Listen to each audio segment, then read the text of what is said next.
Hello students, आज हम discuss करेंगे very important article that is instantaneous velocity. तो students, in the previous videos में हमने स्पीड क्या होती है, वेलोसिटी क्या होती है, एवरेज स्पीड क्या होती है, एवरेज वेलोसिटी क्या होती है, uniform motion and accelerated motion, ये डिटेल में डिस्कस कर लिया है। तो ये जो टॉपिक है आपको अच्छी तरह तब अंडरस्टैंड होगा यदि आपने वो all videos related to this chapter आपने देख ली है। तो हम बात करने जा रहे हैं इंस्टेंटेनियस वेलोसिटी एंड एक्सेलरेशन। तो सबसे पहले बात करते हैं दैट इज इंस्टेंटेनियस वेलोसिटी। ये क्या होती है? The velocity of an object at a particular instant, विशिष्ट समय पर और एट अ पर्टिकुलर पॉइंट, किसी विशिष्ट पॉइंट पर जब हम किसी ऑब्जेक्ट की वेलोसिटी मीन्स उसके वेग को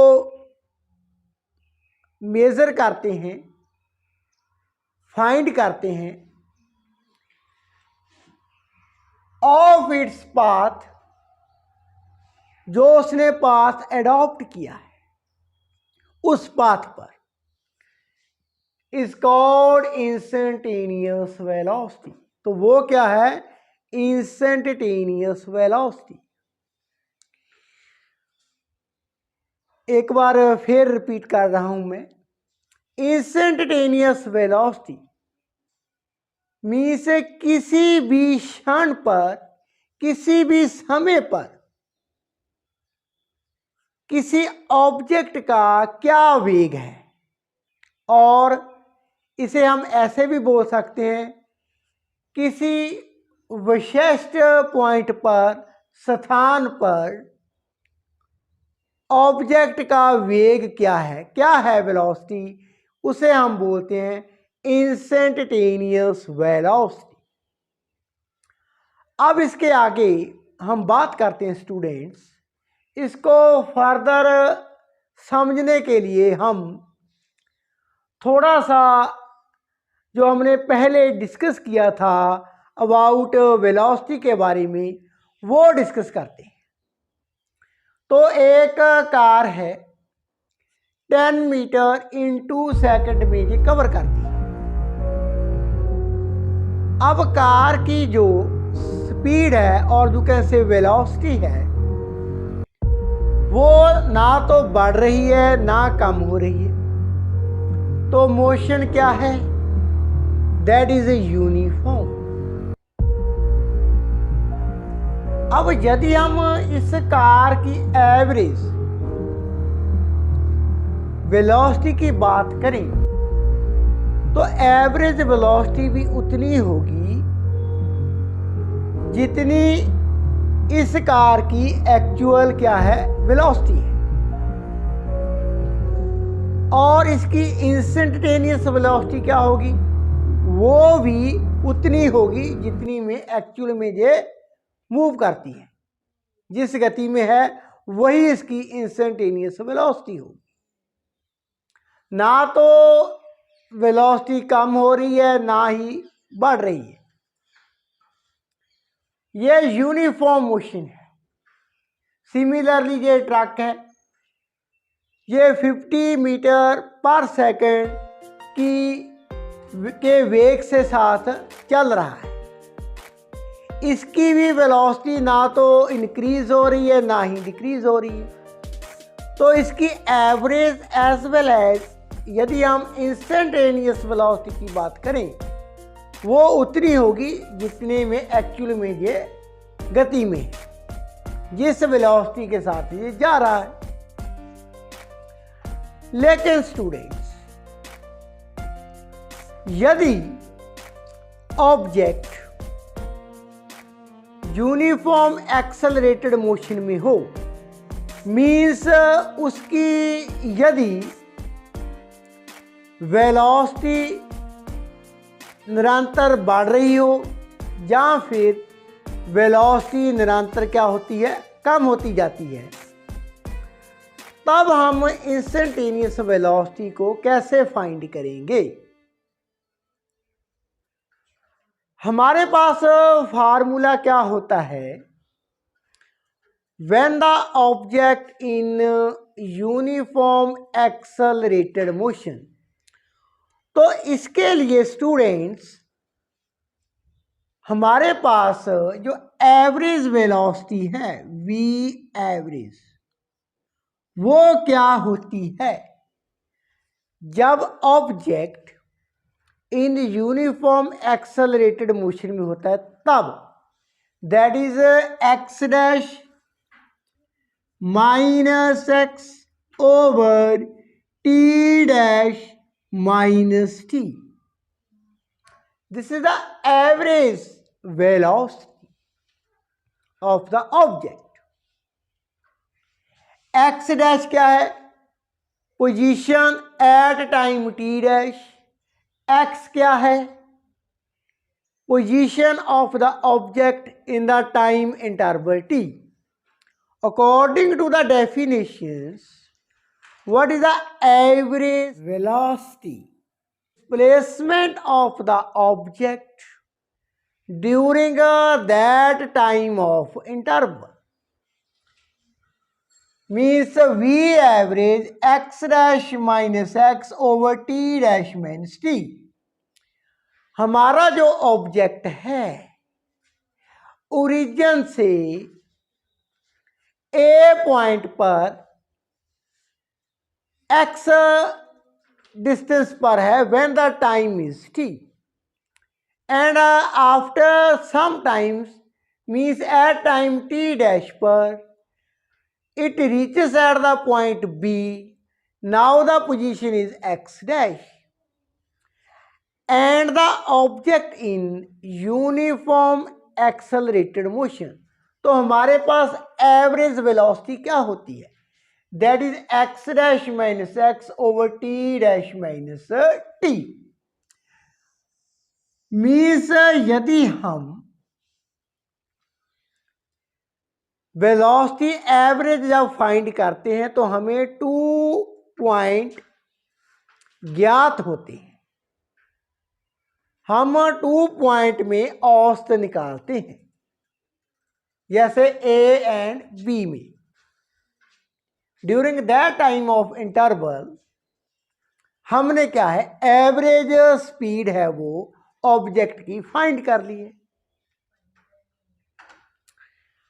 and students, when the object यदि यूनिफॉर्म मोशन में हो, जैसे हमने कार की एग्जांपल डिस्कस की थी, तो इसका पोजीशन टाइम ग्राफ हमने क्या डिस्कस किया था, हमने ये देखा था when the object in uniform motion,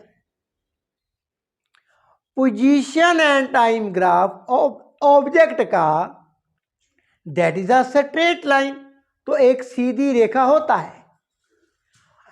उसके पश्चात हमने पोजीशन टाइम ग्राफ डिस्कस किया था when the object in uniformly accelerated motion. तो उसमें हमने क्या देखा था, हमने देखा था जो पोजीशन टाइम ग्राफ है वो पैराबोलिक नेचर में होता है when the object in uniformly accelerated motion में होगा। तो इस केस में हम मानकर चलते हैं the object in uniformly accelerated motion में है, तब उसकी इंस्टेंटेनियस वेलोसिटी हम कैसे फाइंड करेंगे। तो आए इसे डिस्कस करते हैं डिटेल में। सबसे पहले हम ग्राफ प्लॉट करते हैं। Position time graph of uniformly accelerated motion. Now students, मान लेते हैं ये एक ट्रक है, ये यूनिफॉर्मली एक्सेलरेटेड मोशन में है, तो इसकी जो गति है वो निरंतर क्या है, चेंज हो रही है, बदल रही है। एट पॉइंट ए इसने कितनी दूरी तय की from the origin 10 meter in 10 second में। अब ये पॉइंट बी पर है at 60 meter. At the point B time है हमारे पास T dash equal to 30 second. तो स्टूडेंट इस ट्रक की अब हम यदि एवरेज वेलोसिटी फाइंड करें वो क्या होगी, v average equal to x dash means 60 minus 10 over 30 minus 10 means ये बना 50 ओवर 20। अब 5 ओवर 2। नाउ स्टूडेंट इसका सेकंड केस हमारे पास ये है, यदि हमसे ये पूछा जाए पॉइंट ए पर, ये पॉइंट है, यहां पर ट्रक की वेलोसिटी क्या होगी, मीन्स इंस्टेंटेनियस वेलोसिटी। तो वेलोसिटी के लिए मान लेते हैं हमने एवरेज वेलोसिटी यहां पर फाइंड करनी है। तो वेलोसिटी क्या होती है, डिस्प्लेसमेंट ओवर टाइम, जैसे हमने पहले केस में फाइंड की है, means x dash minus x over t dash minus T. मान लेते हैं इन द 16 सेकेंड में, टाइम इज 16 सेकेंड पर हमें इसकी वेलोसिटी बताओ कितनी होगी। अब ट्रक की जो वेलोसिटी है वो निरंतर तो चेंज हो रही है, हमसे क्या पूछा है, इन द 16 सेकेंड। एक ही हमें वैल्यू नोन है टाइम की। यदि एक ही वैल्यू हमारे पास है 16 सेकेंड, तो टाइम डिस्प्लेसमेंट क्या होगी, there is no change in the displacement, और टाइम में भी चेंज नहीं हो रहा, मीन्स ये केस बनता है 0 ओवर 0 विच इज अनडिफाइंड। तो हम इंस्टेंटेनियस वेलोसिटी कैसे फाइंड करेंगे, 0 ओवर 0 तो डिफाइंड ही नहीं है। तो ये रहा हमारे पास graph when the object in uniformly accelerated motion। तो हमने क्या सीखा था, ऑब्जेक्ट जब यूनिफॉर्मली एक्सेलरेटेड मोशन में होगा तो उसका ग्राफ पैराबोलिक इन नेचर होगा। अब पैराबोलिक इन नेचर है, इसकी स्लोप क्या है, एट ईच स्टेप पर क्या है, चेंज हो रही है,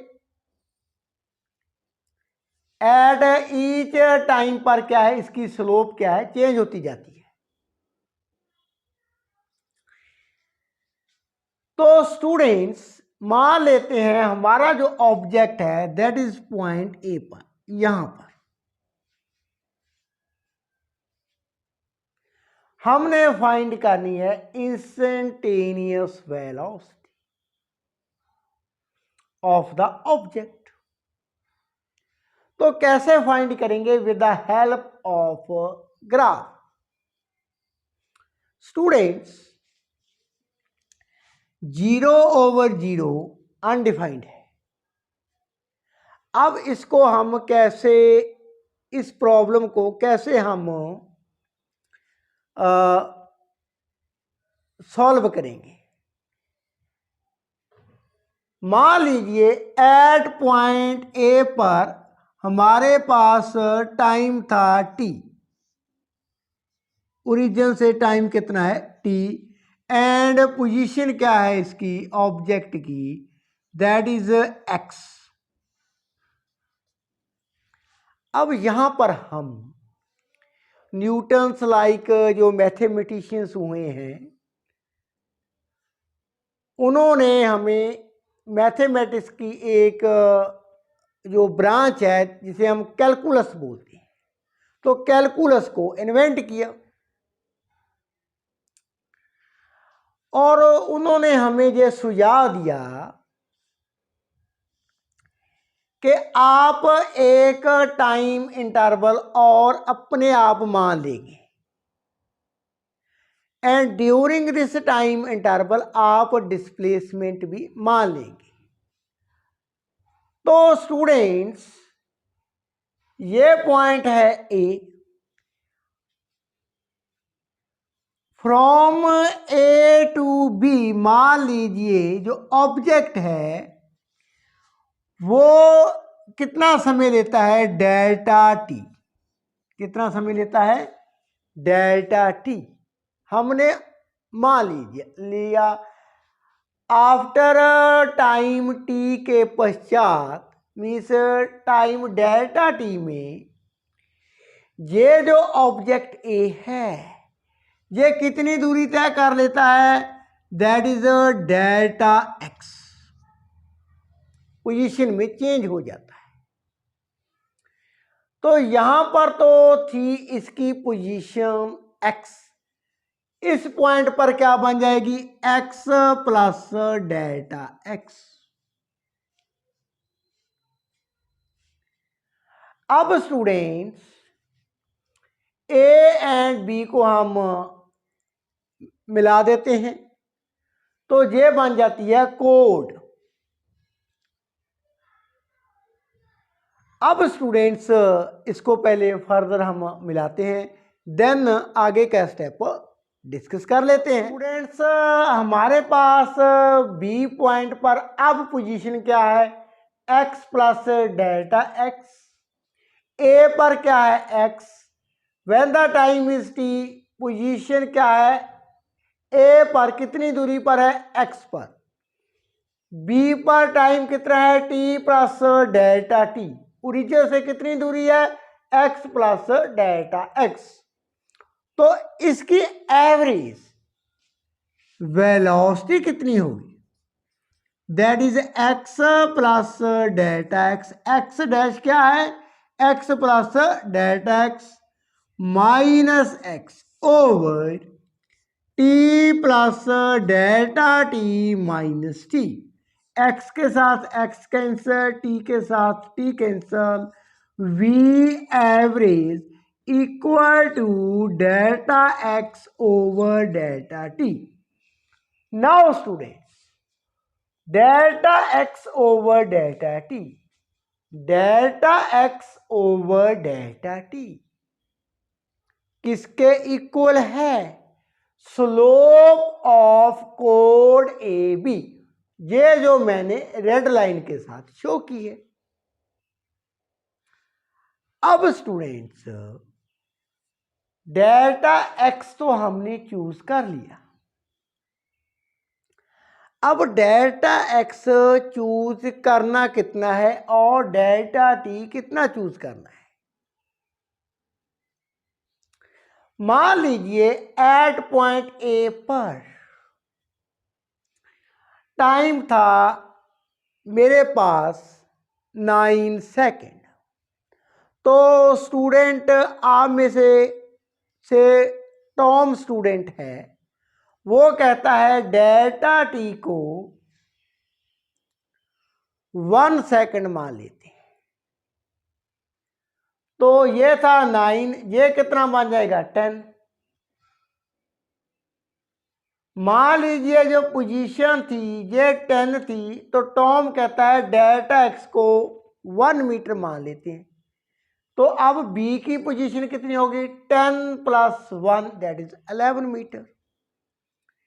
लेकिन जो स्टूडेंट श्याम है वो कहता है नहीं सर आप ऐसे कीजिए, जो डेल्टा टी है इसको हाफ सेकंड मान लेते हैं, 0.5 सेकंड एंड ये जो डेल्टा एक्स है इसको मान लेते हैं 0.5 मीटर मीन्स हाफ मीटर। तो इससे तो प्रॉब्लम क्रिएट होगी। अब ए भी क्या रिप्रेजेंट करती है? स्लोप। ये कोड क्या रिप्रेजेंट करती है? स्लोप।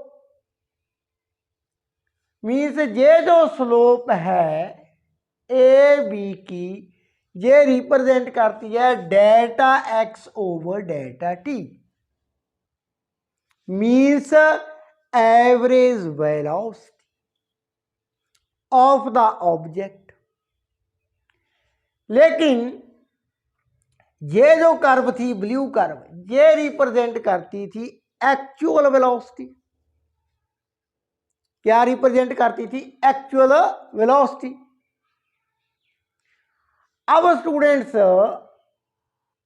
डेल्टा एक्स और डेल्टा टी को हम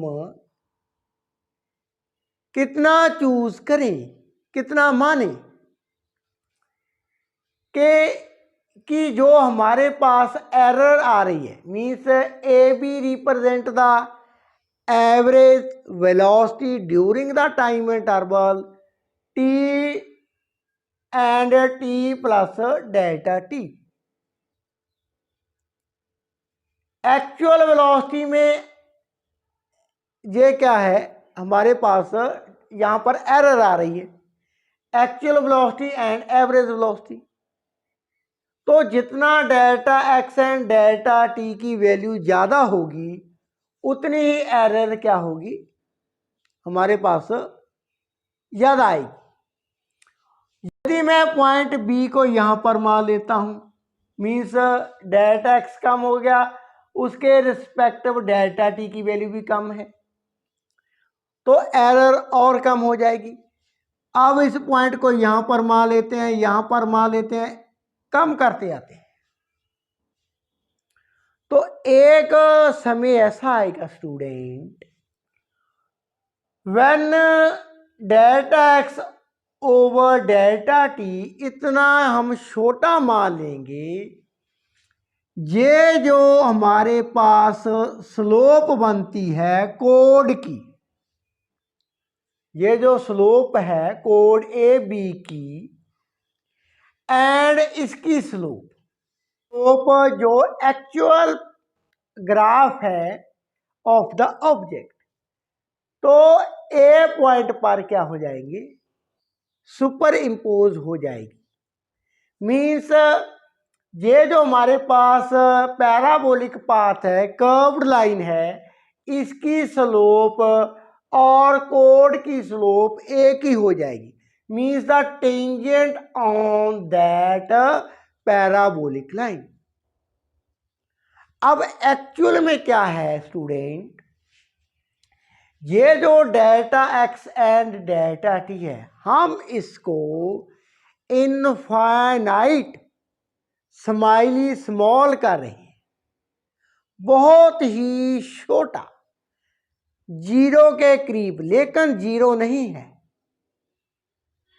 तो स्टूडेंट्स अब हम क्या करने जा रहे हैं, हम डेल्टा टी को इतना कम कर देंगे that it approaches to zero, लेकिन जीरो नहीं है। तो उस समय पर डिस्प्लेसमेंट भी कम होगी। जैसे जैसे डेल्टा टी कम होता जाएगा वैसे वैसे डेल्टा एक्स हमारा कम होता जाएगा। अब डेल्टा टी बी हमारे पास वेलोसिटी होगी जो limit delta t approaches to zero delta x over delta t, ये हमें क्या देगा, that is the instantaneous velocity of the object at that point. Delta t approaches to zero, ये zero नहीं है लेकिन जीरो के करीब है। तो डेल्टा एक्स भी इनफाइनाइट स्माइली स्मॉल है, डेल्टा टी भी इनफाइनाइट स्माइली स्मॉल है। तो जो लिमिटिंग वैल्यू है means limit delta t approaches to zero, delta x over delta T gives us instantaneous velocity of the object. So students, अब जो average velocity हमने find की थी v average equal to delta x over delta t, ये instantaneous velocity कब होगी? when delta t approaches to zero.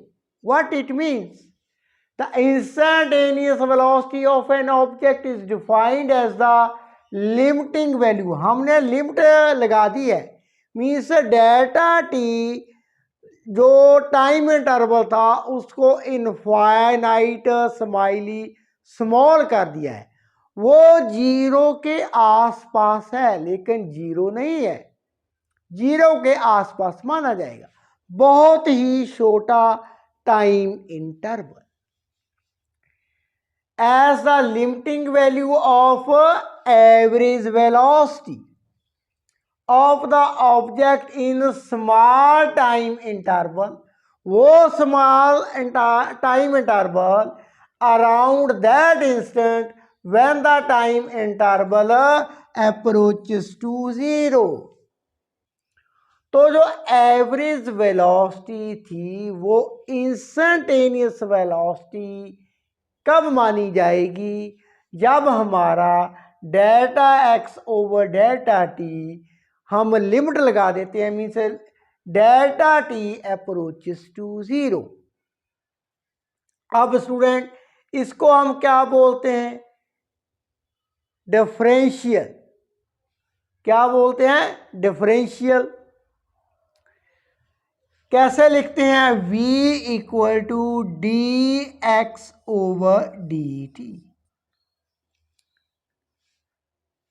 तो instantaneous velocity equal to D X over. तो स्टूडेंट्स ये है हमारी instantaneous velocity v equal to D X over D T, और you can say v equal to limiting value of average velocity limit delta t approaches to zero, delta x over delta t। तो in the coming video हम इसको आगे discuss करेंगे, means हम discuss करेंगे instantaneous acceleration as well as हम numerical भी discuss किए जाएंगे।